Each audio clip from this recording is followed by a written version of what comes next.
Bonsoir à tous. Que le Seigneur nous bénisse. Que sa grâce soit sur chacun de vous. Vous n'êtes pas trompés de chemin, vous êtes au bon endroit. Alléluia.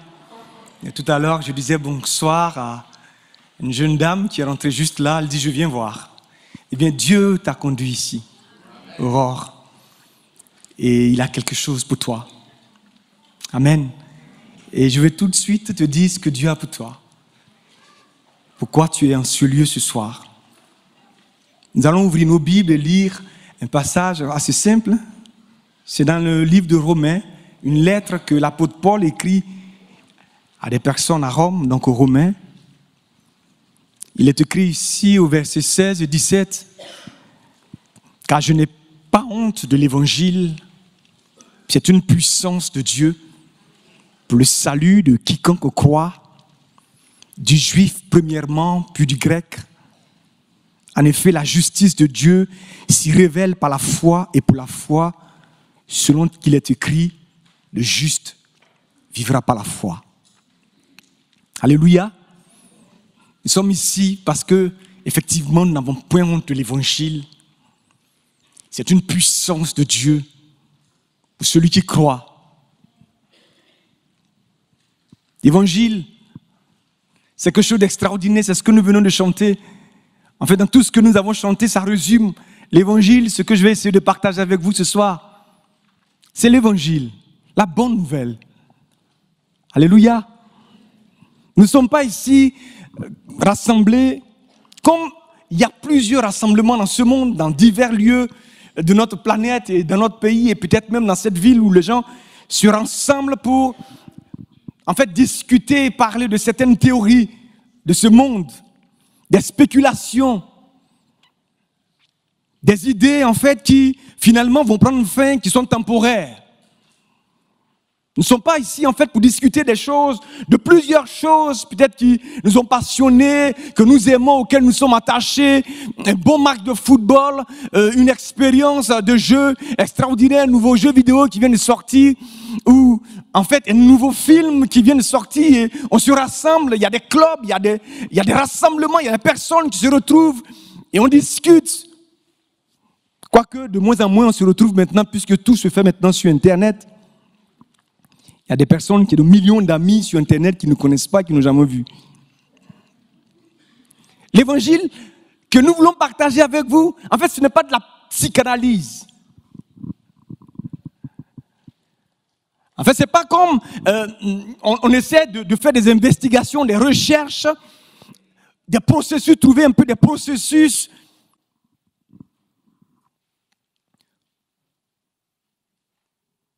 pour avoir une solution, en fait, à des troubles psychiques ou à des névroses. Comme tant, souvent les gens ils viennent à l'église, dans une assemblée, dans la religion, parce que ils pensent qu'on peut trouver un processus psychanalytique, des grands mots, en fait, de médecine, pour trouver, en fait, la cause de leurs problèmes et puis essayer de donner par des drogues un traitement. Et des fois, on rentre dans cette salle parce qu'on pense que de cette manière, peut-être on peut régler son problème. L'évangile, ce n'est pas de la psychanalyse. L'évangile, ce n'est pas de la philosophie non plus. On ne prend pas un thème sur notre existence et puis on essaie de poser des questions et on se retrouve, on en discute, on parle, mais sans jamais trouver de solution. À peine, en fait, la philosophie, lorsque vous pensez, en fait, trouver la solution, il ne faut pas dire c'est la solution parce que cette solution va soulever notre questionnement. Et donc, ainsi de suite, on continue de discuter de telle sorte qu'il y a des multiples philosophes qui continuent de philosopher à notre jour. L'évangile, ce n'est pas de la philosophie. On ne vient pas pour discuter qui suis-je, d'où je viens, où je vais. L'évangile a la solution. L'évangile est la solution. Alléluia. L'évangile, ce n'est pas de la morale. Bien que ce soit plein de morale, ce n'est pas de la morale.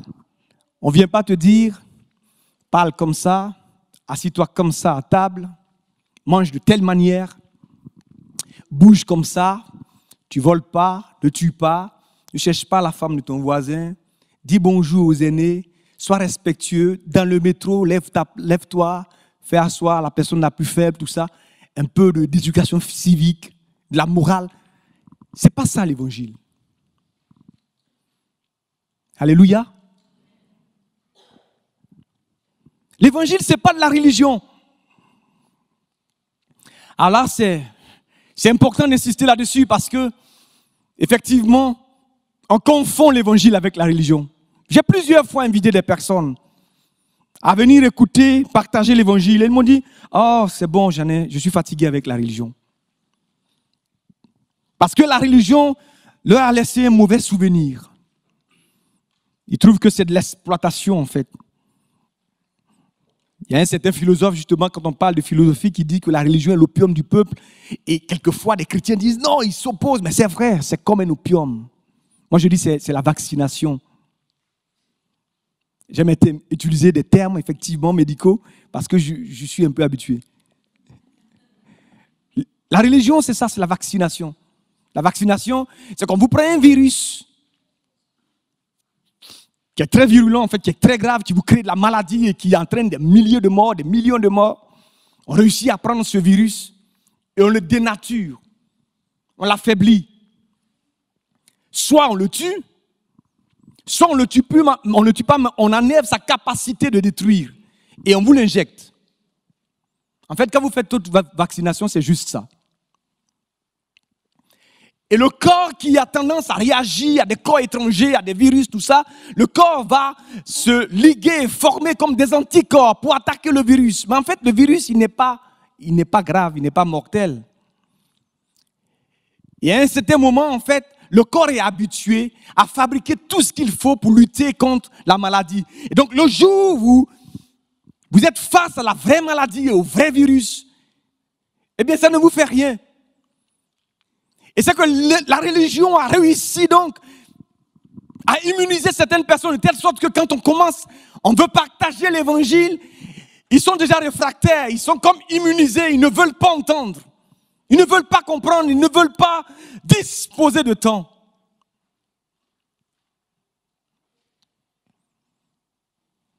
L'évangile, ce n'est pas de la religion. Ce n'est pas le fait de savoir réciter des versets bibliques ou de faire du bien, de faire de l'aumône, donner ses biens à des pauvres qu'on trouve dehors. Ce n'est pas se conformer à des normes strictes. Moi, je ne veux pas aller parce que je vais être prisonnier. Ne fais pas ci, ne fais pas ça, fais ci et fais ça. Et c'est comme ça, les gens, ils voient la religion. Effectivement, c'est ça, la religion. Mais ce n'est pas l'évangile.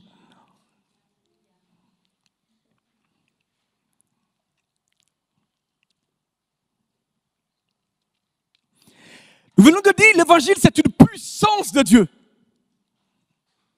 Amen. C'est vivant. C'est la puissance de Dieu, la seule puissance capable de transformer complètement ta vie.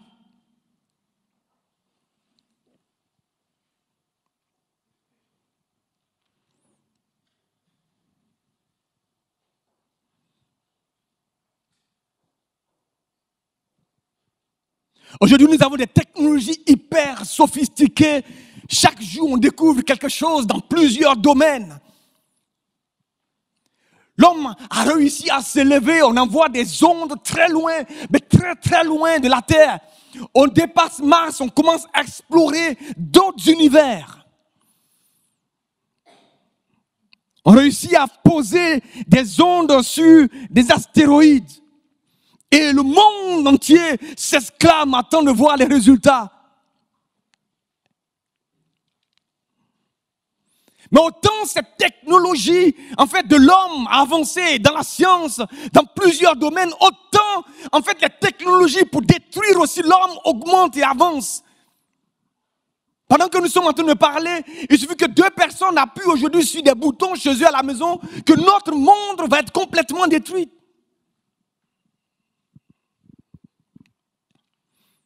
Aujourd'hui, les moyens de distraction sont de plus en plus importants. On crée toujours de nouveaux jeux pour nous distraire, pour que nous ayons des émotions extraordinaires. Les gens se jettent des crampons jusque-là et ça remonte avec des élastiques pour avoir des sensations. Et chaque jour, on crée des jeux.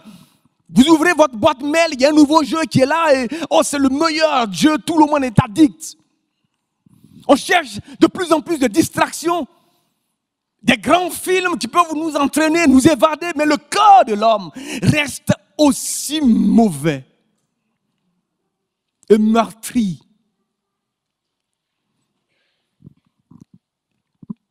Aujourd'hui, nos prisons débordent. Ah, ça crée des problèmes de société. Certains veulent qu'on en construise de plus grandes. D'autres disent que ce n'est pas la peine d'enfermer les gens parce que dans tous les cas, la prison ne les change pas. Et donc chaque année et chaque élection, il y a ce problème-là qui arrive. Et la droite et la gauche et le centre. Et on lutte, on essaie de trouver des solutions. Mais le cœur de l'homme souffre terriblement. On cherche à le combler de toutes sortes de manières. Une petite cigarette, après plus loin un peu de drogue, de l'alcool.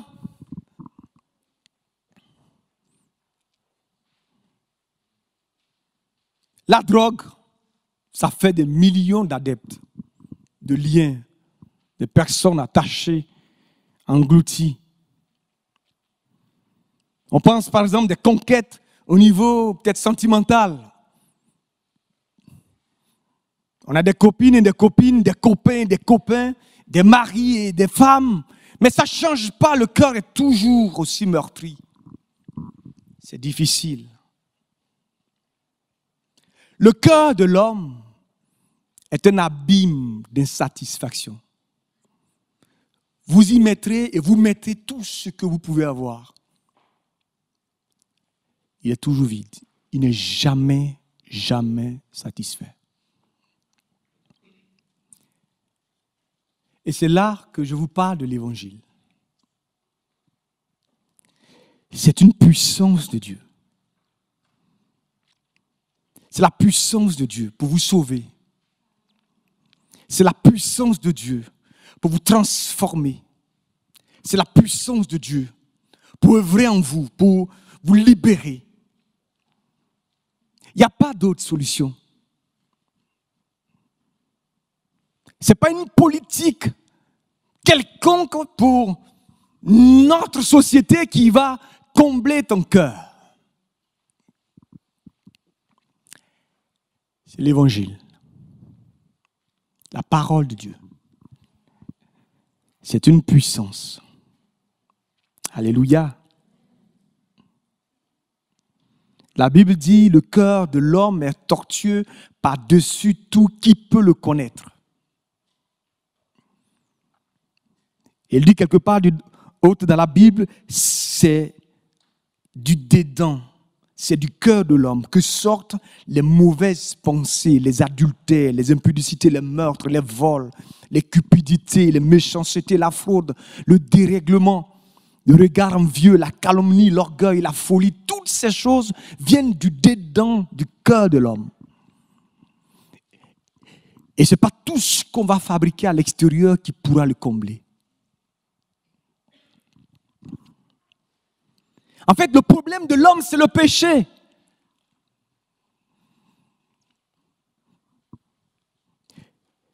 Et ça, ce mot, on ne veut plus le prononcer. Il est trop compliqué, il est trop difficile. L'homme s'est séparé de la source de vie qui est Dieu. C'est ça le péché. Et l'évangile, c'est la puissance pour réconcilier ton âme, ta vie, ton esprit avec son Créateur. Dieu puissant. Et c'est lui seul qui peut te combler.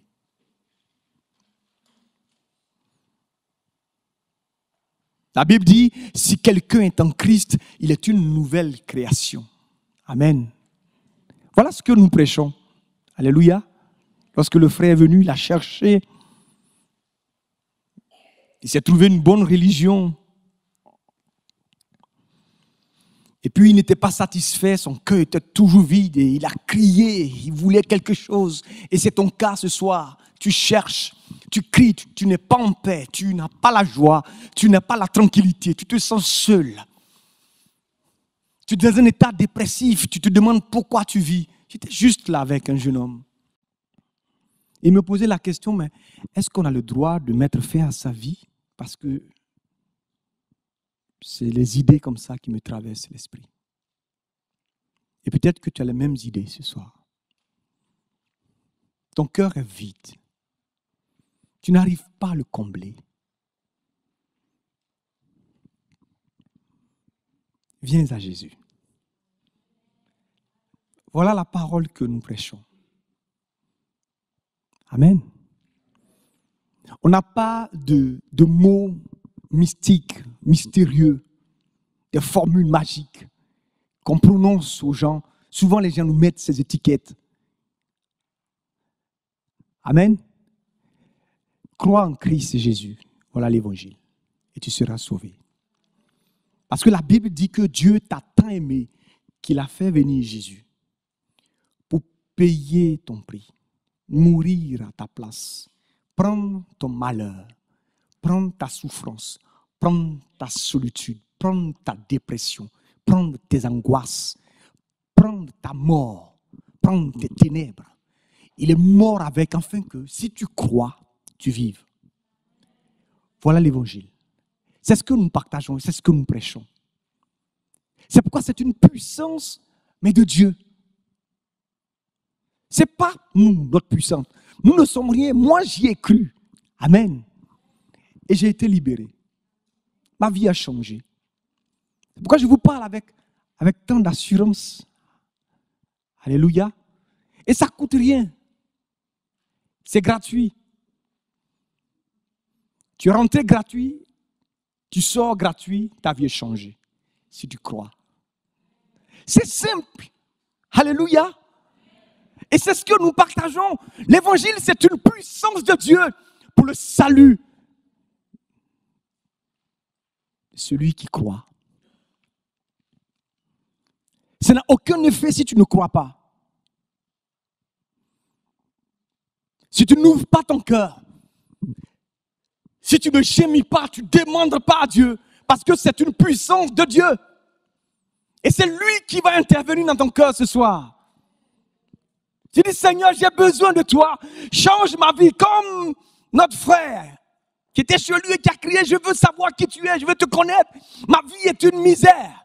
Je ne veux plus vivre cette vie-là, change ma vie. Tu ne fais pas cas de la personne qui est à côté de toi, c'est de toi. Il s'agit de toi et le Créateur. Et tu expérimentes la puissance de Dieu. Ah, si tu es au milieu de nous ce soir, c'est pour toi que nous sommes là. C'est à cause de toi que Dieu permet cette réunion. Alléluia. L'évangile, c'est une puissance de Dieu pour la délivrance.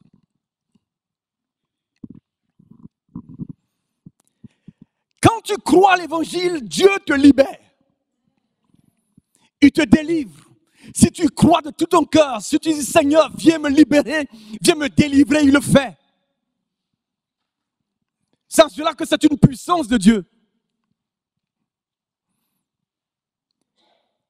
Tu peux être lié pendant combien d'années d'alcoolisme? On a essayé tous les pactes possibles. Tu as fait des séjours et des séjours en psychiatrie. Rien n'a changé.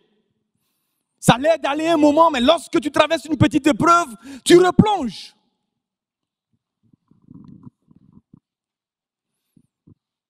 Ah, je suivais un témoignage un jour où un monsieur, il avait tellement bu. C'était un chauffeur routier, il avait un camion pour lui-même. Mais il était tellement lié à l'alcool qu'il a vendu même un jour ses pneus pour aller boire. Évidemment, il ne pouvait plus rouler. Donc, il n'avait plus de travail.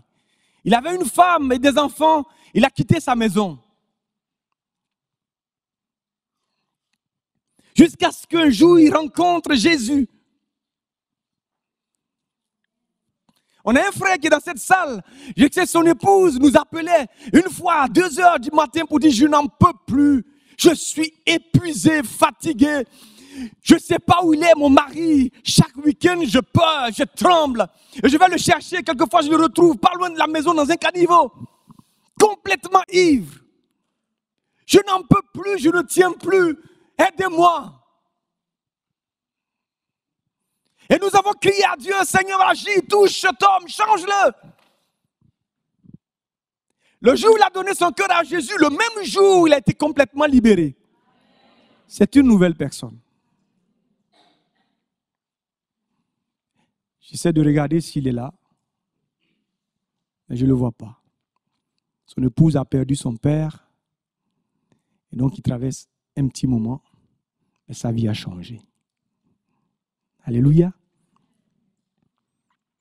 L'évangile, c'est la puissance de Dieu pour te libérer de la drogue. L'évangile, c'est la puissance de Dieu pour te libérer de la prostitution. L'évangile, c'est la puissance de Dieu pour te libérer de la pédophilie. L'évangile, c'est la puissance de Dieu pour te libérer de la pornographie.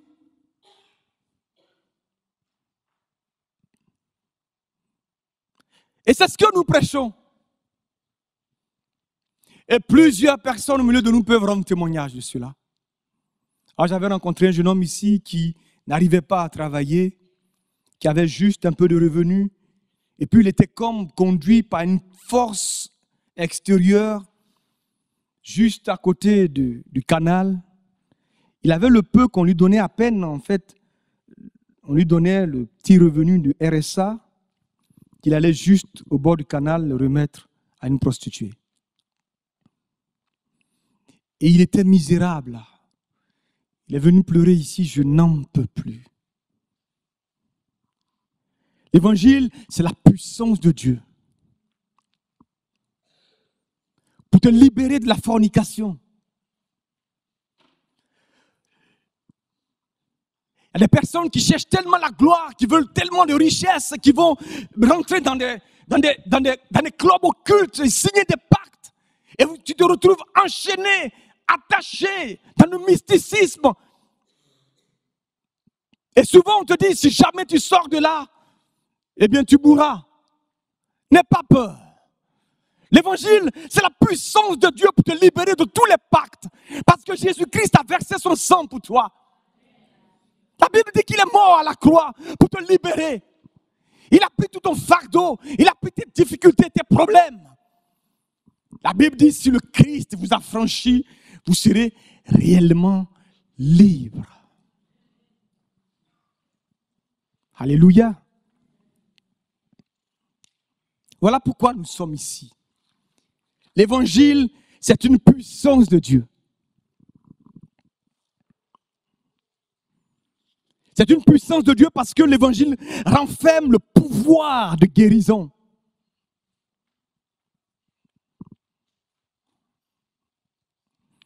Je sais que quelquefois, il y a certaines religions qui ne veulent pas qu'on parle de guérison, de l'évangile. Parce que c'est difficile. Et si ça ne marche pas? Mais nous ne guérissons personne. Le passage que je viens de lire dit que l'évangile, c'est une puissance de Dieu pour le salut de quiconque croit. Amen. C'est la puissance de Dieu pour toi. La médecine a fait trop de progrès. Vous savez, dans mon travail, je parcours en fait des villes ou des communes pour inciter les gens à se faire dépister contre le cancer. Et mon argument, c'est que si on vous découvre votre cancer très tôt, eh bien, il y a des bons traitements, on peut vous guérir. Et c'est vrai. Je ne raconte pas de la blague aux gens. Parce que le cancer, il tue parce qu'on ne le découvre pas. Vous êtes malade, vous ne le savez pas. Et donc, si on va vous faire un test qu'on le découvre tôt, eh bien, aujourd'hui, l'homme est capable de guérir le cancer. L'évangile ressuscite des morts. Alléluia. L'évangile fait entendre des sourds. L'évangile, c'est la puissance de Dieu pour faire marcher des paralytiques. L'évangile, c'est la puissance de Dieu pour guérir les cancers, quel que soit le stade. Un cancer stade 4, métastasé, si tu mets ta foi en Dieu, il est capable de te guérir. Il n'y a pas d'explication scientifique. C'est la puissance de Dieu, ça se passe entre toi et ton Créateur. C'est l'évangile. Alléluia. Et combien de personnes ont été guéries? Il y a une sœur que je ne vois pas aussi et que la médecine avait déclarée stérile. Vous ne pouvez rien faire pour elle. C'est fini. Pensez un peu à une fécondation in vitro. Faire d'autres procédés mis en place par l'homme. Elle a dit non, je crois en Dieu. Je m'attends au Seigneur. Elle a 3 enfants aujourd'hui. La première fois qu'elle a pris une grossesse, son médecin gynécologue a dit c'est pas possible. Elle dit si, je suis enceinte d'un garçon. On ne lui avait pas encore fait l'échographie. C'était un garçon. Parce qu'elle a prié, elle a reçu dans son cœur, Dieu lui a dit, tu vas tomber enceinte, avant la fin de l'année, tu vas accoucher d'un garçon. Alléluia. L'évangile, c'est la puissance de Dieu pour la guérison. C'est pourquoi nous sommes ici. C'est pourquoi je crie avec force. Et je n'ai point honte. Je n'ai pas peur d'être ridicule. Ce que je dis aujourd'hui, maintenant c'est filmé. Je donne des cours à l'école d'infirmières, de plusieurs écoles infirmières, Castres, Albi, Montauban. Et une fois, j'ai donné des cours et à la fin, il y a un étudiant qui est venu et dit que le Seigneur vous bénisse. J'ai su qu'il était allé sur Internet, qu'il a tapé mon nom. Et quand vous tapez mon nom sur Internet, vous allez me voir plusieurs fois sur la dépêche, tout ça, parce que pour mon travail. Et puis vous allez voir aussi des vidéos que l'Église met sur la prédication de l'Évangile. Alors je lui dis alors, qu'est-ce que tu as reçu? Il dit que Dieu, le Seigneur vous bénisse. Donc ce que je dis, je n'ai pas honte. Je ne suis pas effrayé. J'annonce la vérité. L'évangile, la puissance de Dieu pour te guérir. Et tu peux l'expérimenter ce soir si tu crois. Alléluia. Et l'évangile, c'est une puissance qui donne l'espérance. Amen. C'est une puissance qui donne l'espérance. Les industries de loisirs pullulent aujourd'hui dans notre monde actuel. Ils espèrent combler le cœur de l'homme avec plusieurs propositions. On court vers la fortune, la gloire, par tous les moyens. Mais cela ne comble pas le cœur de l'homme. Il n'y a pas d'espérance. C'est comme si à l'avenir est tout noir. On a peur de l'avenir, on ne sait pas où on va, on est inquiet. Et les hommes sont continuellement dans l'inquiétude.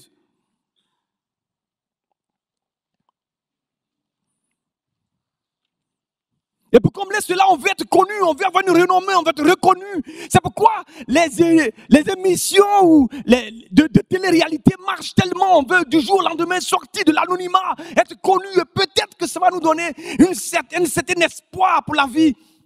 Et toujours, on est à la recherche de la nouvelle star.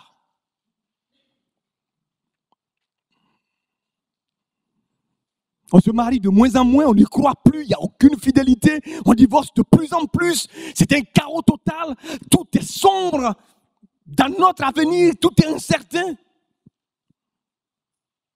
Les hommes se retrouvent dans un désespoir total.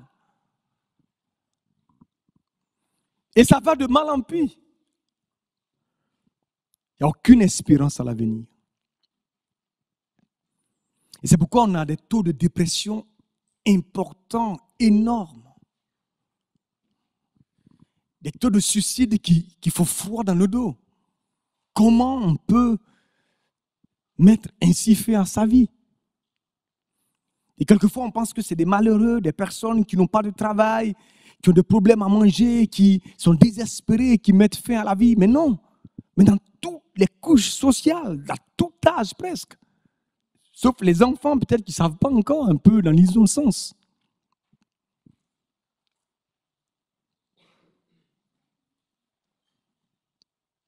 Je travaillais un peu avec le SAMU de Toulouse-Pucpont. On avait toute la nuit travaillé, on était tout fatigués, vers 3h, 4h du matin. C'était un peu calme, alors on a soulagé un peu, on s'est soulagé, on s'est dit, à 7h, logiquement, la garde est terminée. Et donc, à 7h moins 10, on commençait à préparer les affaires pour rentrer, il y a eu un appel. Et comme la relève n'était pas encore venue, c'est nous qui devions aller, donc nous sommes partis. Et juste pas loin d'ici, il y a une petite entreprise. On nous a appelés, nous sommes arrivés très tôt le matin à 7h. Et le chef d'entreprise, de la petite entreprise, un monsieur assez bien élégant, le matin il s'est réveillé, il a dit à son épouse, eh bien, je vais à l'entreprise. Il allait très tôt, en fait, il allait se pendre. Et ce jour-là, j'ai eu un choc. Parce qu'on était arrivé, et juste vous arrivez, vous voyez une grande salle comme ça, avec un bâton et un monsieur qui est juste pendu, suspendu. Et c'était l'un de ses employés qui, le matin arrivé, a découvert le corps, qui nous a appelés. Et 1000 questions me traversaient l'esprit, mais le chef d'entreprise, il est marié, il a des employés, il a l'air en bonne santé. Et tôt le matin, il a mis fin à sa vie. Et combien de personnes mettent fin ici à leur vie? Parce qu'ils n'ont pas d'espérance. L'horizon est complètement incertain, ils sont perdus. Ils ne savent pas à quoi s'accrocher. Les services de psychiatrie refusent du monde. J'y ai travaillé 10 ans. Les places sont chères. Avant qu'une personne ne sorte, déjà, il y a 10 personnes qui attendent. Parce que l'homme est complètement déboussolé. On ne sait pas à quoi s'attacher. En quoi se confier? Il n'y a aucune espérance.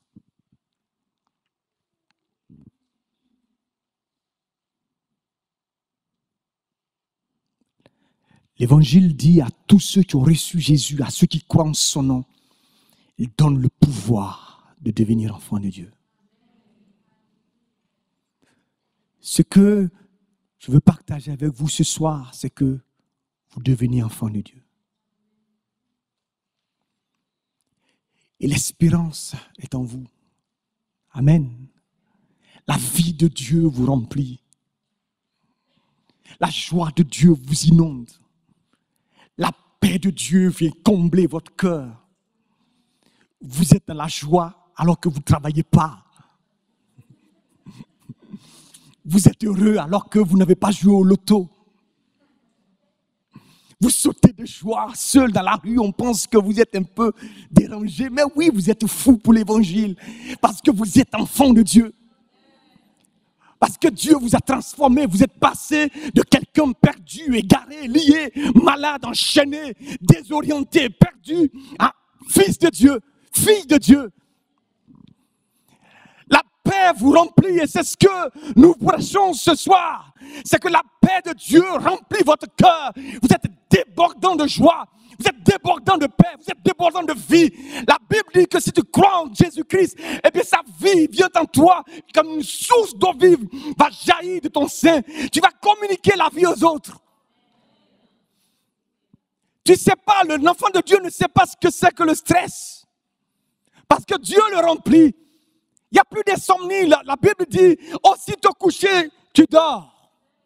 Parce que Dieu veille sur toi. Tu n'as pas besoin de cachets, de tranquillisants, d'anxiolytiques, d'antidépresseurs, de neuroleptiques. C'est fini. Et c'est l'évangile, la puissance de Dieu. Et c'est ce que nous prêchons et c'est gratuit. Et c'est pour toi ce soir. Ne sors pas de cette salle. Je suis rien, je ne vaux rien. Tu n'es pas venu pour moi, heureusement. Tu ne me connais pas d'ailleurs. C'est la première fois peut-être qu'on se voit. Et tu as su, je ne peux rien faire pour toi. Mais Dieu peut te transformer. Par son Fils Jésus, qui est mort à la croix pour toi. La Bible dit qu'à Dieu t'a tellement aimé qu'il a donné son Fils Jésus. Afin que si tu crois, tu aies la vie en abondance. Jésus veut te libérer. Et la parole de Dieu dit, c'est une puissance de Dieu pour le salut de quiconque croit. Ta part, c'est de croire. Ta part, c'est d'avoir la foi. Ta part, c'est de dire oui à Dieu. Ta part, c'est que tu dis, Seigneur, je veux m'abandonner entre tes mains. Si tu ne crois pas, tu ressortiras comme tu es venu. Ce serait une bonne petite visite avec des petits chants. Ce serait la religion. Alors que ce que nous voulons partager, ce n'est pas de la religion. C'est la vie de Dieu. Et c'est pour toi si tu crois. Ah, j'étais complètement déboussolé, très jeune, perdu, sans espérance et sans avenir. Et j'ai crié à Jésus, change ma vie, Seigneur. Aie pitié de moi. Je suis miraculé, Dieu m'a trop aimé, tellement aimé, qu'il m'a donné la vie éternelle, la vie de Dieu. Et il est mort pour toi aussi. Je suis un désiré, celui qu'on appelle un enfant adultère. Ma vie et mon prénom, c'était bâtard. Complètement déboussolé dans cette vie. J'ai dit, Seigneur, j'ai besoin de toi. Et ma vie a changé. Jésus m'a sauvé. Il a pris ma place. J'ai découvert un Père plein d'amour, de bonté. Un Père miséricordieux qui m'a tellement aimé, qui a donné Jésus, qui est mort à la place pour moi. Et ce soir, si tu crois, tu seras sauvé. C'est ce que nous sommes venus partager. Et c'est à cause de toi que nous avons organisé cette réunion et ces moments. Alors si tu veux donner ta vie à Jésus, c'est maintenant.